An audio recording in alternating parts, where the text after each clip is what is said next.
Lawmakers from Bayelsa State have called on President Muhammadu Buhari to sack Minister of Humanitarian Affairs over the comment and rating of flood in Jigawa State over Bayelsa State. Addressing pressmen in Abuja, the group demands resignation of minister, alleged that the minister failed to visit Bayelsa State to ascertain actual damage. Attention has been drawn to an address by the Honorable Minister of Humanitarian Affairs, Disaster Management and Social Development on the 3rd of November 2022, where she said Bayelsa State is not among the top most affected states by the 2022 flood that is currently ravaging some states in the country.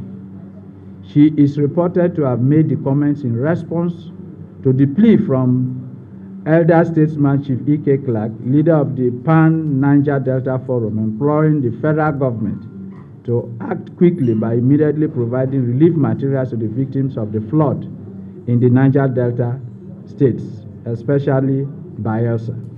The minister's assumption is based on the following: 1, the number of deaths and displaced persons per state, the number of injured, the number of partially damaged houses, the number of totally damaged houses, the number of farmlands totally and partially damaged.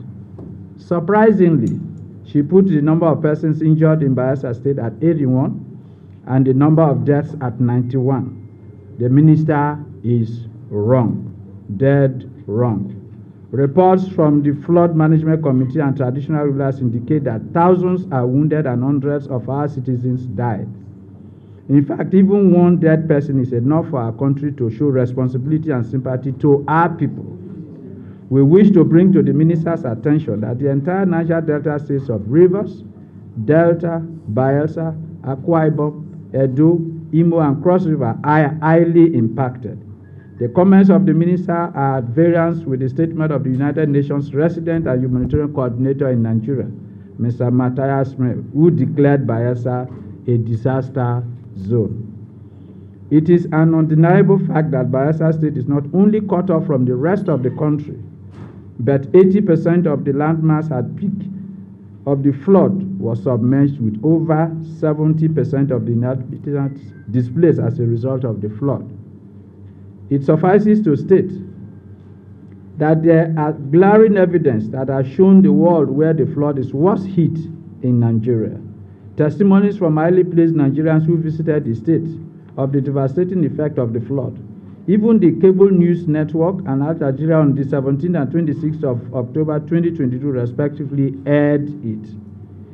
The Shell Banabie gas gathering plant in Bayelsa State, a 1 billion standard cubic feet of gas and up to 70,000 barrels of crude oil per day, the largest in West Africa, was affected by the flood, necessitating the Nigerian liquefied natural gas plant at Bonny Island in Rivers State to declare a force majeure.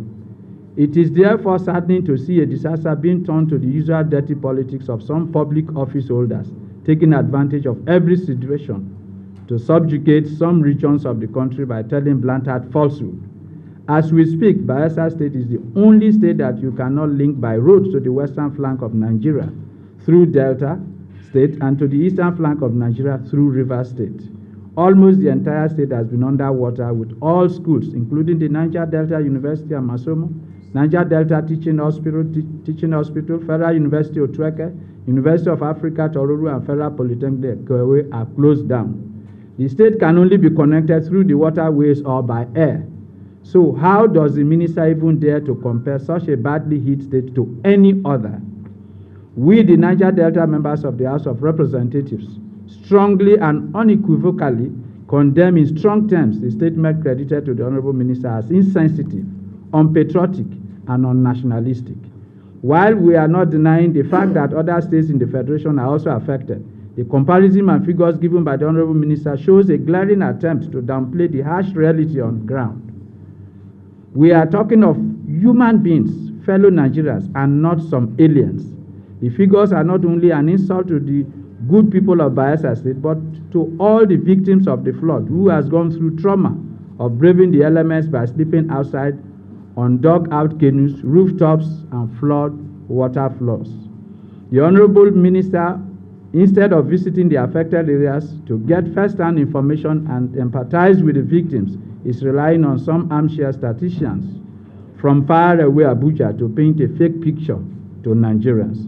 It is unfortunate that a state like Bayelsa that contributes massively to the economy of the nation is abandoned at its time of need.